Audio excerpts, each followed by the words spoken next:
RSS ഉന്നത നേതാവ് റാം മാധവുമായി എ.ഡി.ജി.പി എം.ആർ. അജിത് കുമാർ കോവളത്ത് നടത്തിയ കൂടിക്കാഴ്ചയിൽ ഒപ്പം കൂട്ടിയത് മുഖ്യമന്ത്രിയുടെ ഉറ്റ ബന്ധുവിനെയെന്ന് റിപ്പോർട്ടുകൾ. തലസ്ഥാനത്തെ ആർ.എസ്.എസ് നേതാവും മറ്റൊരാളും ഒപ്പമുണ്ടായിരുന്നു. കണ്ണൂരിൽ നിന്നുള്ള ബിസിനസ്സുകാരനും ഉണ്ടായിരുന്നു. ഇയാൾ ചെന്നൈ കേന്ദ്രീകരിച്ച് ക്രെഡിറ്റ് സൊസൈറ്റി നടത്തുന്ന വ്യക്തിയാണ്. സാമ്പത്തിക ഇടപാടുകളാണ് ഇയാളുടെ പ്രധാന ബിസിനസ്. ഇതുകൊണ്ടാണ് ഗുരുതരമായ ആരോപണങ്ങൾ നേരിടുന്ന അജിത് കുമാറിനെ ക്രമസമാധാന ചുമതലയിൽ നിന്ന് മാറ്റാനാവാതെ സർക്കാർ സമ്മർദ്ദത്തിലായതിന് കാരണമെന്നാണ് റിപ്പോർട്ട്. മുഖ്യമന്ത്രിയുടെ ബന്ധുവിനെ ഒപ്പം കൂട്ടി പോകേണ്ട യാതൊരു കാര്യവും എ.ഡി.ജി.പിക്ക് ഉണ്ടായിരുന്നില്ല എന്നും ആർ.എസ്.എസ് നേതാവുമായുള്ള കൂടിക്കാഴ്ച ദുരൂഹമാണെന്നും ഇന്റലിജൻസ് റിപ്പോർട്ടും വന്നിട്ടുണ്ട്. റാം മാധവ് ഒരു ഇംഗ്ലീഷ് മാധ്യമത്തിന്റെ കോൺക്ലേവിന് എത്തിയപ്പോഴായിരുന്നു കൂടിക്കാഴ്ച. മുഖ്യമന്ത്രിയെയും കടുത്ത പ്രതിരോധത്തിലാക്കുന്നതാണ് ബന്ധുവിനെയും കൂട്ടിയുള്ള എ.ഡി.ജി.പിയുടെ ദുരൂഹ സന്ദർശനം. 2023 മെയ് 23 തൃശൂരിൽ ആർ.എസ്.എസ് നേതൃത്വത്തിലെ രണ്ടാമനായ ജനറൽ സെക്രട്ടറി ദത്താത്രേയ ഹൊസബള്ളയെ കണ്ടതിന് പിന്നാലെ ജൂൺ 2 കോവളത്ത് റാം മാധവുമായുള്ള കൂടിക്കാഴ്ച. ഇന്നലെ സെക്രട്ടേറിയറ്റിലെ ഓഫീസിൽ മുഖ്യമന്ത്രിയെ കണ്ട പോലീസ് മേധാവി ഷേഖ് ദർവേസ് സാഹിബും ഇന്റലിജൻസ് മേധാവി മനോജ് എബ്രഹാമും ഈ ദുരൂഹ കൂടിക്കാഴ്ചയുടെ വിവരങ്ങൾ മുഖ്യമന്ത്രിയെ ധരിപ്പിച്ചു.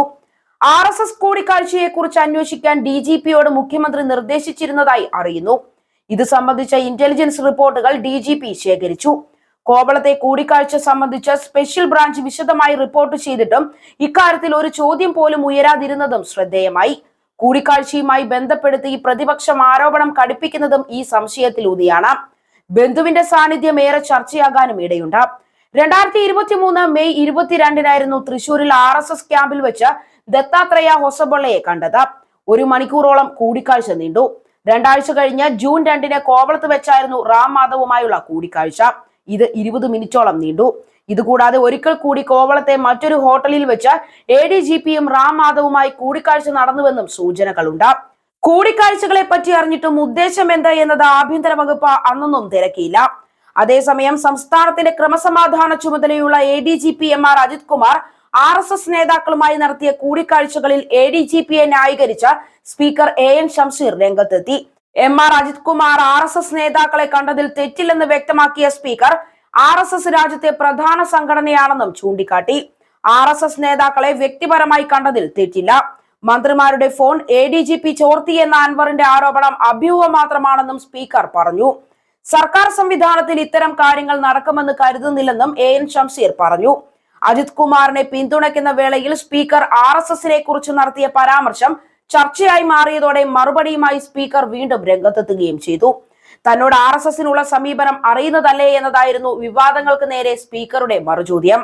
അതേസമയം എ.ഡി.ജി.പി അജിത് കുമാറിനെ മാറ്റണമെന്നാവശ്യപ്പെട്ട് മുഖ്യമന്ത്രിക്ക് പരാതി നൽകുമെന്ന് പി.വി. അൻവർ എം.എൽ.എ അറിയിച്ചു. ആർ.എസ്.എസിനെ സഹായിക്കാൻ എ.ഡി.ജി.പി കൂട്ടുനിന്നെന്ന് അൻവർ ആരോപിക്കുന്നു. എം.ആർ. അജിത് കുമാറിനെ സംരക്ഷിക്കുന്നത് ആരാണെന്ന് അറിയില്ല എന്നും അജിത് കുമാറിനെ ഇനിയും ലോ ആൻഡ് ഓർഡറിലിരുത്തി കേസുകൾ അന്വേഷിക്കുന്നത് തന്നെ കുരുക്കാനാണ് എന്നും പി.വി. അൻവർ പറഞ്ഞു. തന്നെ ഇല്ലായ്മ ചെയ്താലും വസ്തുതകൾ നിലനിൽക്കുമെന്ന് പി.വി. അൻവർ വ്യക്തമാക്കി. എല്ലാ നേതാക്കളുടെയും മന്ത്രിമാരുടെയും ഫോൺ ചോർത്തുന്നുവെന്ന് എസ്.പി. സുജിത് ദാസ് പറഞ്ഞെന്ന് അൻവർ പറയുന്നു. എന്തായാലും വിവാദങ്ങൾക്കും ആരോപണങ്ങൾക്കും ഇനിയും അറുതിയായിട്ടില്ല.